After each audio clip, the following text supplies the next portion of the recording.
Sinabi ni Department of Public Works and Highways, DPWH, Secretary Vince Dizon noong Miyerkules na hiniling niya sa National Bureau of Investigation at malalaking grupo ng negosyo na independyenteng suriin ang kanyang mga appointees kasunod ng mga alegasyon na ang ilang miyembro ng kanyang koponan ay nauugnay sa mga kontratista. Nauna nang sinabi ni Batangas 1st District Representative Leandro Leviste na narinig niya mula sa maraming source na ang ilang miyembro ng team ni Dizon ay mga kontratista mismo. Habang ang ibang miyembro ay nagsimula ng makipagpulong sa mga contractor at gumawa ng deal. Sinabi ni Dizon noong nakaraang linggo na base sa kanyang kaalaman sa kanyang mga undersecretaries, na dati niyang inilarawan bilang kanyang mga pinagkakatiwalaang tao, wala ni isa sa kanila ang kontratista. Ngunit sinabi niyang handa siyang makipagkita kay Leviste para makakuha ng karagdagang impormasyon. Unang-una po, no, as a matter of fact lang po, ang nawala po dyan yung flood control locally funded projects at ibang mga proyekto. Pero kung ang tanong niyo po ay nawala na ba lahat ng taba? Tingin ko po, base lang po sa pinakita sa atin ni Chairman ngayon, hindi po totoo yan at meron pa rin pong taba. So At ibig kailangan sabihin po, pong- hindi natin talaga na i-strike yung taba ng sistema. Hindi natin siya na-address. Kailangan pong i-address, pero tingin ko po ang pag-a-address sa kanya, kailangan simulan sa budget, pero kailangan din po simulan sa proseso kung paano nagpapasok ng mga proyekto sa National Expenditure Program. I think, Mr. Chair, we can start by reviewing the allocations per district. Tama Kasi po, Tama po. nakita ko doon sa 2024, 2025, and finally 2026 budget allocation. Meron kang makikita dyan, Mr. Chair, na talagang lopsided eh. Merong bigla na lang magkakaroon sa isang district as much as 5 billion to 11 billion, samantalang iba at least 1 billion. Hindi ko maintindihan yung philosophy behind that eh. Sa palagay ko, yung nakapark dyan at saka yung taba-taba dyan, nandyan lamang yan eh. So unless and until we are able to justify bakit halimbawa ang isang distrito na napakaliit compared to other districts, wala naman significant na difference yung dalawang districts eh. Pero makikita mo, 11 billion yung isa is only 3 billion. I don't think that is justified. So, kailangan po siguro nating suyurin, Mr. Chair. Hanggat hindi po natin nagagawa yon, hindi po mawawala yung taba. Pagkatapos yung leadership, Mr. Chair, ako po, nagtagal po ako sa House of Representatives. Eh. Mabuti na lang, party list lang ako. Hindi ko po minamalit ang party list. Pero kaya ko lang nasasabi sa party list, naging kalakaran na lang eh. Pag party list ka po, masaya ka na sa 150 million eh. Yung inyo pong constituency is nationwide. Mr. Chair, para ka rin senador eh, pagka party list ka eh. Kasi nationwide ka eh. Pero ang budget mo, pang budget lang ng barangay kapitan. 150. Samantalang ang regular congressman, nag-a-average po ng 1B. Nasaan po yung katwiran doon, Mr. Chair? Nationwide kami, sa kagustuhan ko halimbawa na masuklian ko ng utang na loob dahil sa napakaraming botong nakuha ko sa iba't ibang panig, a-portion ko sana. Sa 150 million, Mr. Chair, yung isa mabibigyan mo lang ng 300,000 na lang o kaya 250,000 at sasabihin sa iyo ng mayor, salamat po, Congressman, sa binigay nyo. At least may tatayo ko na po yung kubeta na. Nakita po ninyo kung gaano po. Samantalang ang isang distrito, 11 billion, merong 8 billion, merong 6 billion. Secretary, Mr. Chair, hindi ko po nakikita yung justification. Kaya nga ang tanong how do you allocate the finite resources of this country? Yung economist, sandali lang niyang sasabihin sa atin. Alam niyang kwentahin eh. Marami siyang variables, marami siyang parameters. Pero dito po, pag tiningnan nyo isang distrito, wala kang makikitang significant variable o indicator kung bakit mas marami ang dapat niya makuha. So let's start with that. That is supposed to be the starting point. Ang sabi mo kanina, Secretary, we should err at the side of caution. Gusto kong palitan. We should act at the side. Ayoko magkamali tayo. Not even erring. We should act on the side of caution. Agree po, Mr. Chairman. 100%.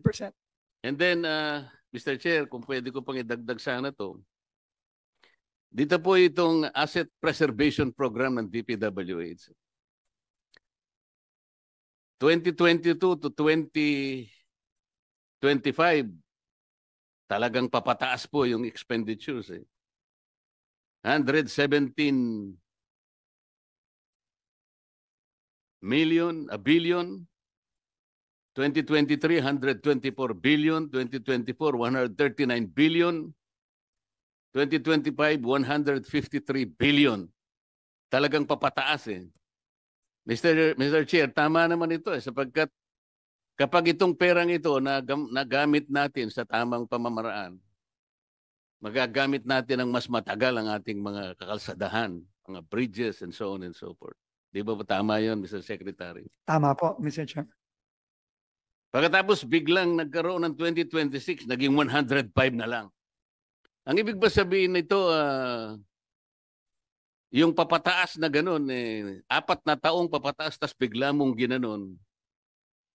So, naisip ba natin na wala nang kakwenta, wala nang kwenta yung preservation program natin, Mr. Chair?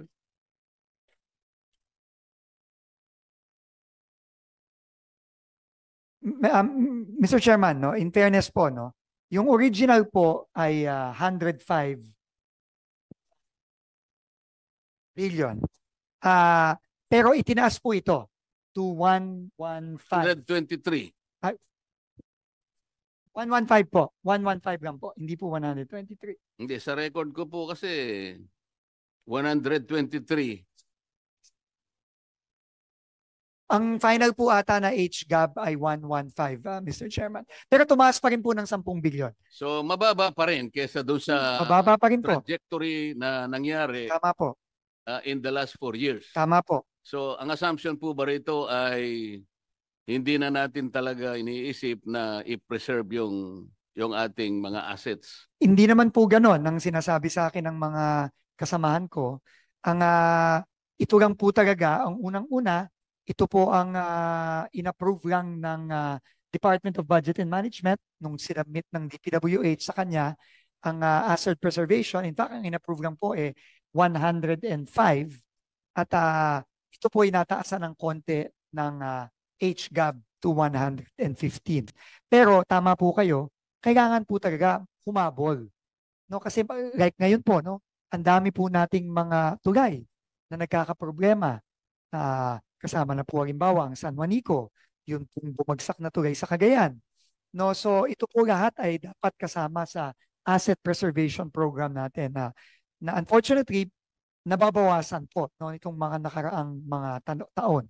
Pero unfortunately din po ito lang po ang in-approve. Pero we will welcome po kung itataas pa po lalo ito ng House ay ng Senate Finance Committee, Mr. Chairman.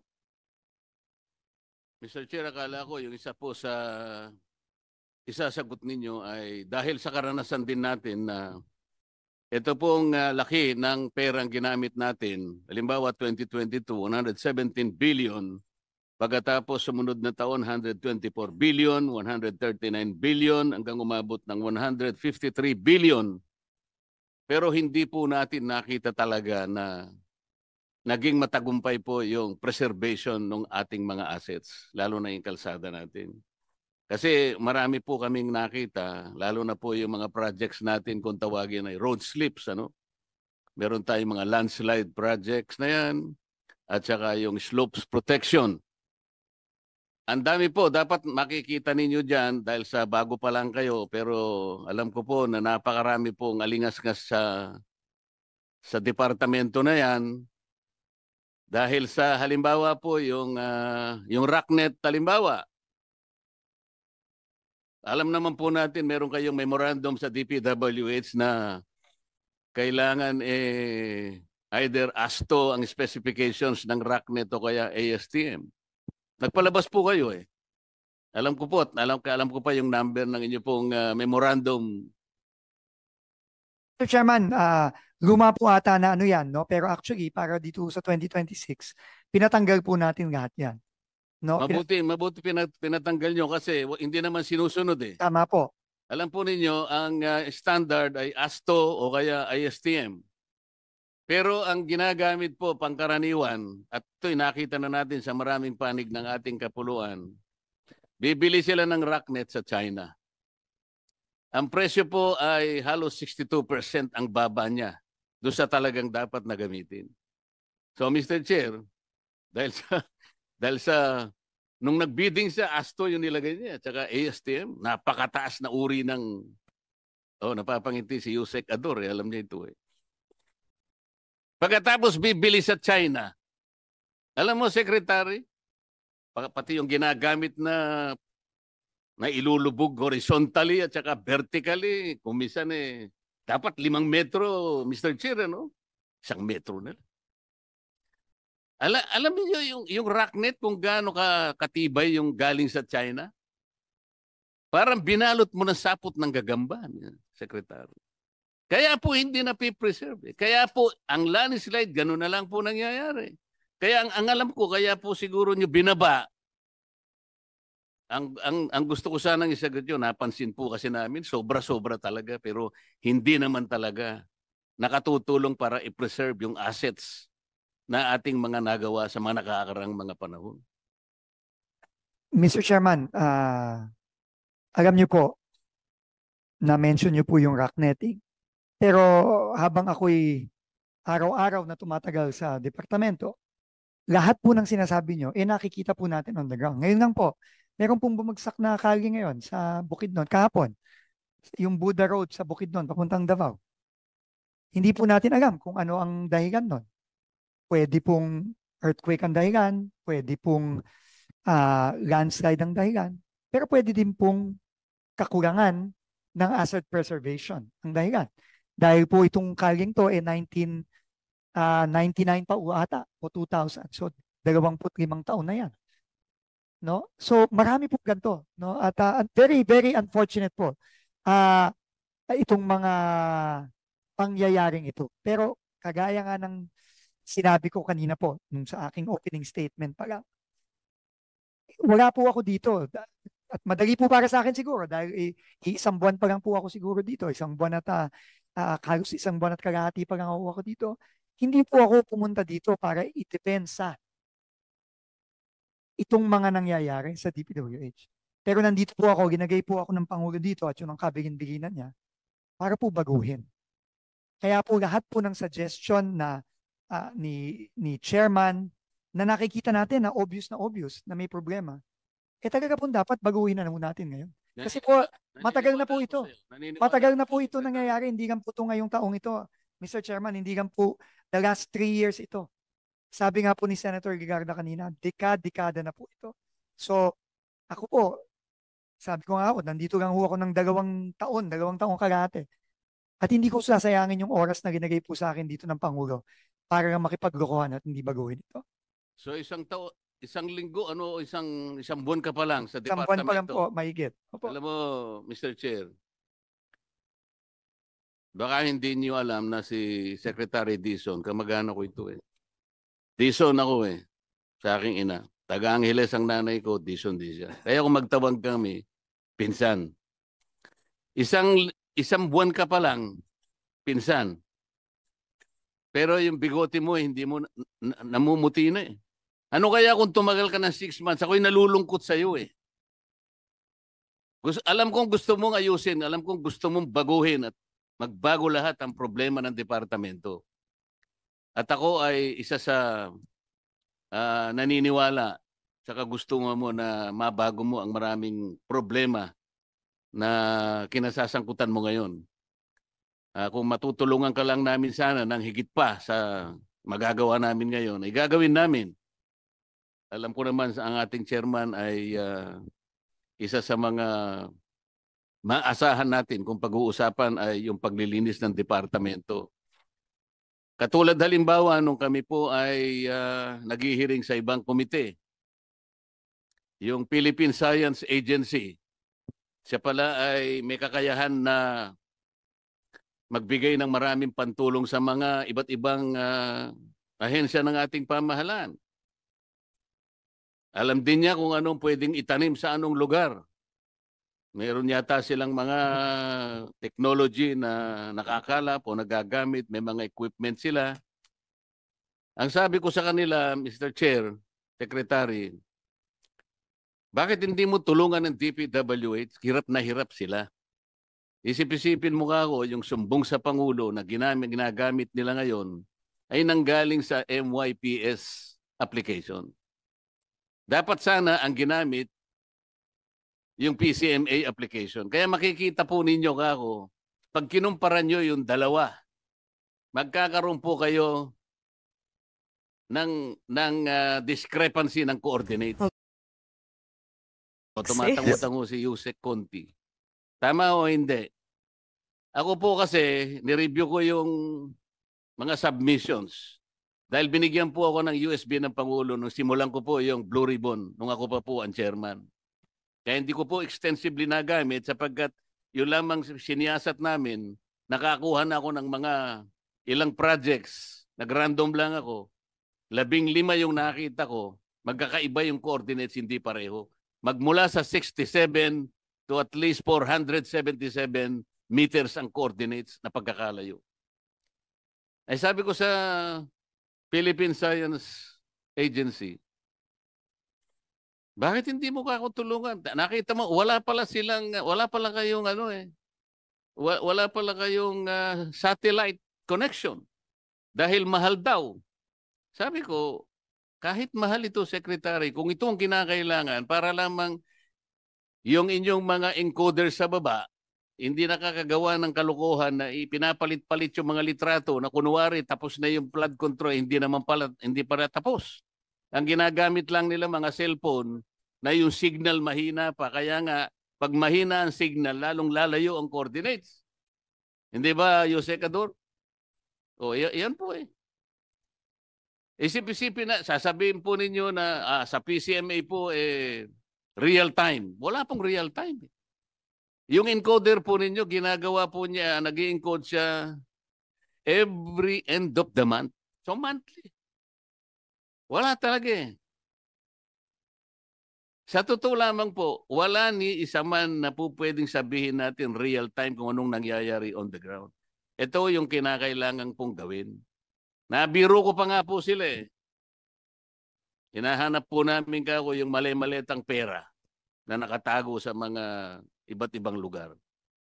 Na nakolekta nila sa flood control. Pwede po ba niyong malaman sa magitan ng inyong equipment kung nasaan ang mga perang ito? Kahit na biro lang nasasabi namin, Secretary, sapagkat kailangan po nating gawin lahat. Ang lahat ng kaparaanan, maitama lang natin ang maraming dapat itama. Hindi natin magagawa. Siguro magtatagal bago natin magawa. Ngunit kapag naumpisaan natin by acting on the side of caution, not erring on the side of caution, yun po ang dapat natin gawin, Mr. Secretary. Mr. Chairman, we agree po, no? 100%. At ang Pangulo po mismo, yun po ang direktibang binigay niya sa akin nung bago po kumupo. At yun po ang pipilitin natin gawin. Of course, with the help po ng ating komite, ng ating mga ibang opisyalis po. Kasama na rin po ang Philippine Space Agency dahil ang satellite feed po na real time, kung mayroon, kahit na hindi yan araw-araw, kahit na once a week lang o once every 2 weeks, napakalaking bagay na po nun kung magagawa po natin yan. Yung po mag-audit ng project natin, pwede kaya natin gawin, Mr. Chair, na kasangkapanin na lang natin ng JICA para po makita yung... Kasi sa aking pagkakaalam po, yung kanilang mga auditor, yung kanilang mga engineers, mapagtitiwalaan po eh. Baka sakaling yun po ay makatulong din sa atin. Pwede tayong humingi ng tulong po sa hindi lang sa JICA kundi pati sa ADB at sa World Bank No? Tingin ko yan po ay posible, Mr. Chairman. Pwede ba nating i-consider, Mr. Chair, na kasi po nung nagmi-meeting kami sa Blue Ribbon, isa po sa mga lumitaw na mga rekomendasyon. Dahil nagsisimula po yung corruption sa mga engineering districts. Pwede kayang i-streamline natin yun. Ang suggestion nga po, alisin na yung mga engineering districts. Meron ba tayong ibang alternative? Kung sakaling tanggalin ang mga engineering districts, halimbawa, kung ano man alternative na gawin natin, wag na ganun karami. Pwede po nating pag-aralan, Mr. Chairman. No? Marami po talagang kailangan repasuhin at baguhin, no, dito sa departamento. Dahil nakita naman po natin na yung current na sistema nagresulta dito sa nakikita na natin ngayon. So kailangan po talagang baguhin. At, Pagkaraniwan po kasi, Secretary, hindi naman lahat hindi naman lahat nangyayari sa mga districts. Ang congressman po kasi ang siyang nakapangyayari do sa pag-a-appoint ng district engineer.